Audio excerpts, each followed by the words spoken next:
Krishna, boa tarde. Então vamos voltar aqui com as nossas leituras meditativas do livro Haridas, o servo perfeito dos santos nomes, de Chandramukha Swami. A gente está no capítulo Ninguém estava interessado na vida espiritual, na parte do livro em que fala sobre a vida de Haridas, né? Assim, a parte da biografia dele.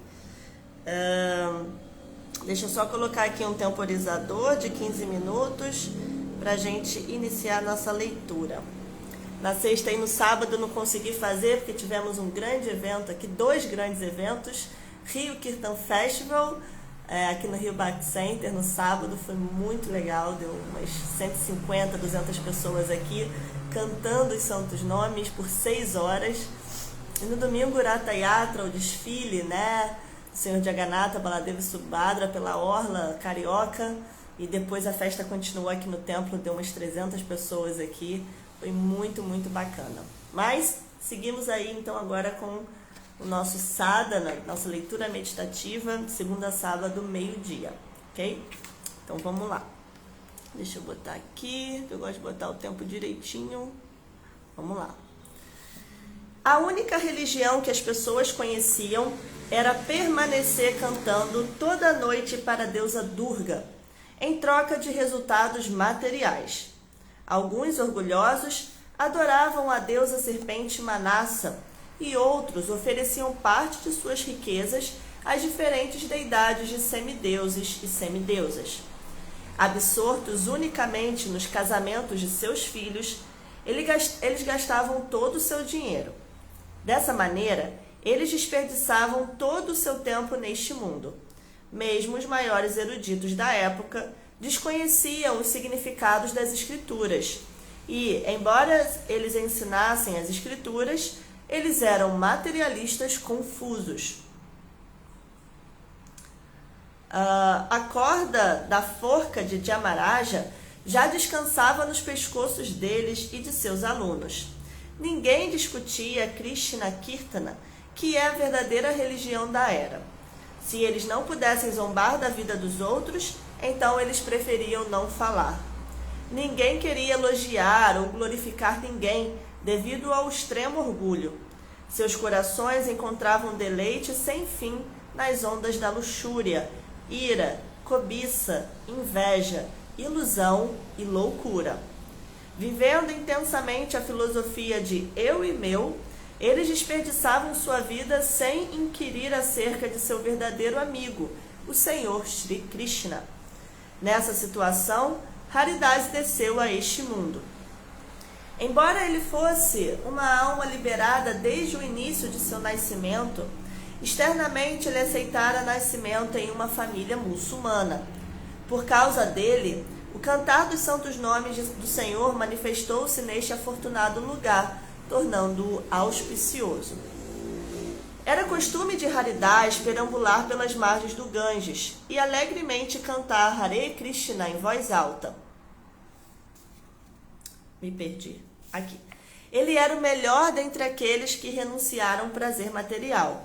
Sua gloriosa boca estava sempre cheia com os sons dos santos nomes de Krishna. Nem por um momento sequer ele era capaz de parar de cantar os santos nomes. Em todo o momento, ele estava mergulhado em serviço devocional puro e por isso mostrava diferentes sintomas de êxtases. Num momento ele dançava, depois bradava como um leão selvagem, num outro momento ele gritava e depois ria em voz alta. Depois ele emitia sons como um mugido e caía inconsciente. Às vezes, ele produzia sons desconhecidos neste mundo e, absorto em amor devocional, punha-se a explicar os significados destes sons divinos. Ele chorava e os pelos de seu corpo se arrepiavam. Ele ria, desmaiava e transpirava. Todos os sintomas transcendentais do serviço devocional puro se manifestavam nele. Quando Haridas começava a dançar, diferentes sintomas estáticos apareciam simultaneamente em seu corpo. Então, riachos de bem-aventurança fluíam de todo o seu corpo e os pelos de seu maravilhoso corpo ficavam eriçados. Vendo desta maneira, todos os semideuses encabeçados pelo senhor Shiva enchiam-se de bem-aventurança. Olha só, finalizamos aqui esse capítulo. Ninguém estava interessado na vida espiritual. Esse último tópico aqui apresentado, né, que fala sobre os êxtases espirituais, é bem, assim, quase que secreto, né? Algo muito avançado de se falar. E a gente tem que tomar muito cuidado com as pessoas, porque elas existem, que fingem esses êxtases, né, para parecer que são avançadas, puras e etc. Né? Mas Haridas, de fato, era um devoto puro e ele manifestava genuinamente todos esses êxtases espirituais. Né? Vamos iniciar então agora um novo capítulo chamado Haridas é cruelmente atacado pelos muçulmanos. Uma história, né, uma parte da vida de Haridas que nos lembra muito a história de Jesus. Vendo a extrema pureza de Haridas, influenciados por sua potência espiritual, onde quer que ele fosse, todos desenvolviam muita fé nele. Completamente absorto em amor estático por Krishna, Haridas simplesmente perambulava às margens do sagrado Ganges, onde ele se banhava. Enquanto cantava em voz alta os santos nomes do Senhor Hari, pelo arranjo do destino, Haridas chegou a um lugar conhecido como Puliagrama. Este lugar era governado por um qazi muçulmano demoníaco, que, tomando conhecimento da influência espiritual de Haridas, tornara-se muito invejoso dele. Não conseguindo tolerar tal situação, o qazi demoníaco se dirigiu ao rei desta região, descrevendo Haridas. Ele disse, abre aspas, embora ele seja muçulmano, ele age como hindu. Você deve trazê-lo e fazer um julgamento dele. Fecha aspas. Ouvindo as palavras ásperas do qazi, o rei, que também era pecaminoso, rapidamente mandou chamar Haridas. No entanto, pela misericórdia de Krishna, o santo Haridas não sentia nenhum medo do rei muçulmano. Cantando Krishna, Krishna enquanto caminhava, Haridas concedeu ao rei o direito de vê-lo. Ouvindo que Haridas estava vindo, as pessoas piedosas que estavam confinadas na prisão ficaram tanto felizes quanto infelizes. Sabendo que ele viria, elas se tornaram internamente felizes e pensaram: o santo Haridas é um grande devoto Vaishnava. Quando nós o virmos, todos os nossos sofrimentos serão destruídos. Depois de implorar aos guardas com palavras doces, os prisioneiros receberam a permissão de vê-lo. Ao chegar lá com um olhar misericordioso, Haridas contemplou todos os prisioneiros. Vendo os pés de lótus de Haridas, todos se prostraram em reverência.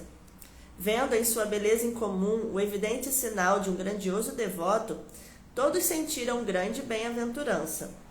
Os olhos de Haridas eram como flores de lótus, sua face brilhava como a lua, e seus braços alcançavam o joelho. Na verdade, todas as suas características eram encantadoras. Ninguém se comparava a ele. Boa tarde, Marlete. Hare Krishna. Reverências. Estamos aqui no tópico Haridas é cruelmente atacado pelos muçulmanos. Vamos continuar aqui. Com muita devoção, oferecendo reverências a ele, os prisioneiros manifestaram todos os sintomas de bhava, amor estático por Krishna. Vendo o avançado nível de serviço devocional dos prisioneiros, Haridas misericordiosamente sorriu para eles, proferindo a seguinte bênção oculta. E aí Haridas diz: possam vocês sempre permanecerem como estão agora.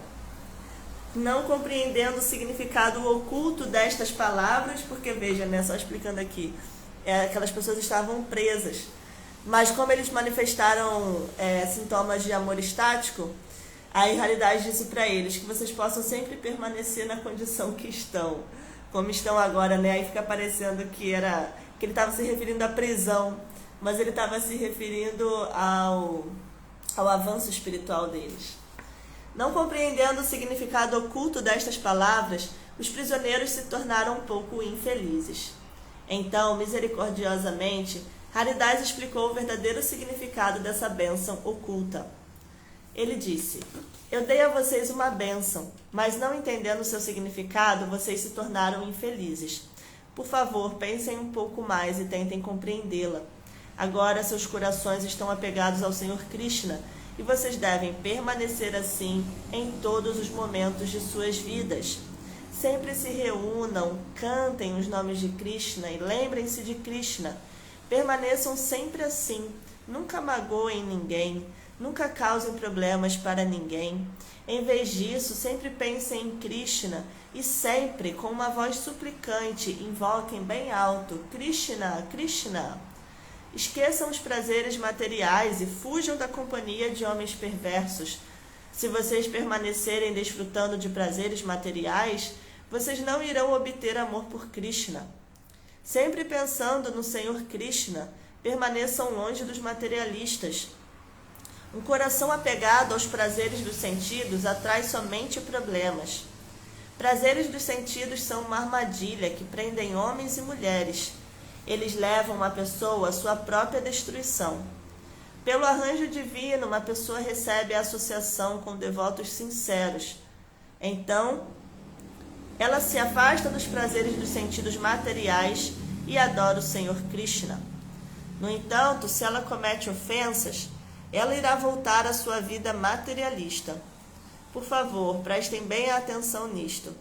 A bênção que eu dei a vocês não significa: possam vocês permanecer prisioneiros, mas, pelo contrário, possam vocês se esquecerem dos prazeres materiais.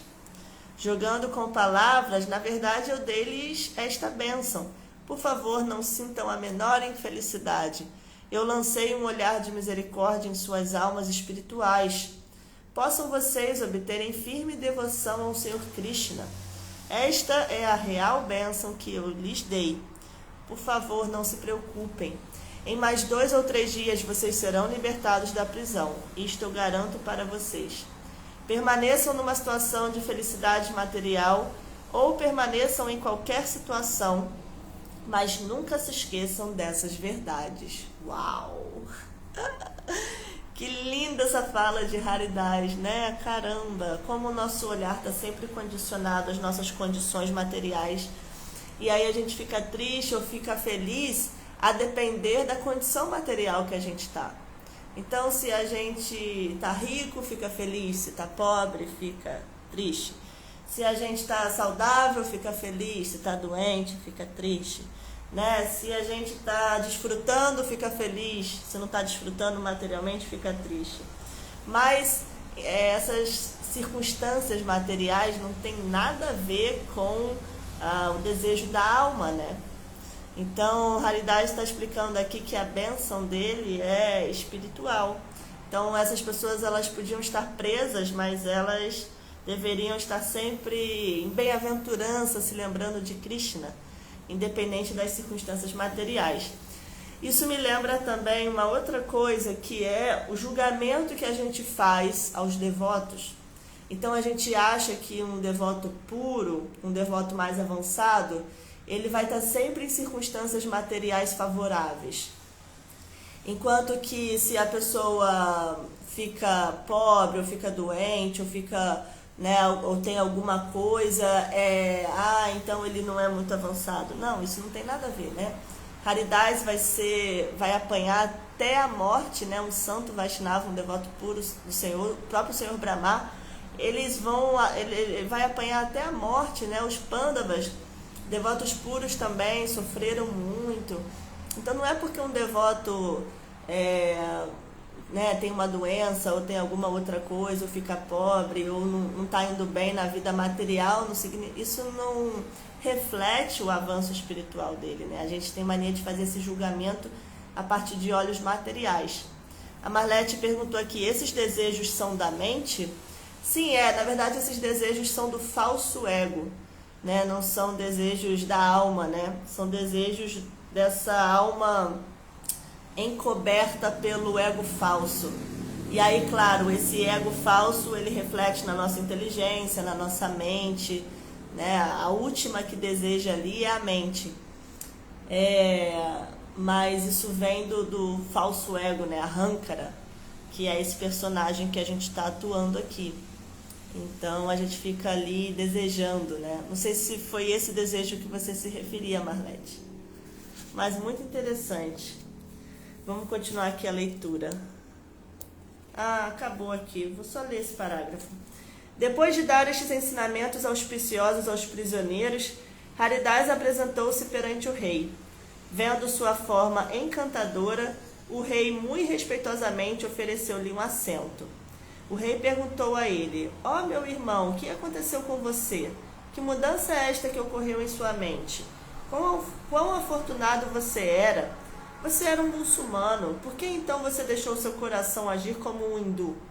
Se eu vejo um arroz hindu, eu não irei comê-lo. Você nasceu numa grande família e agora você está rejeitando isto. Como pode uma pessoa que troca sua própria religião por outra obter salvação e ir ao paraíso? Não considerando nada disso, você tem se comportado muito mal. Agora eu farei um julgamento que irá liberar você de todos os seus pecados. Olha só, vamos parar aqui numa parte bem assim, igual série, novela, que para bem ali no ponto que a gente fala, nossa, o que vai acontecer, né?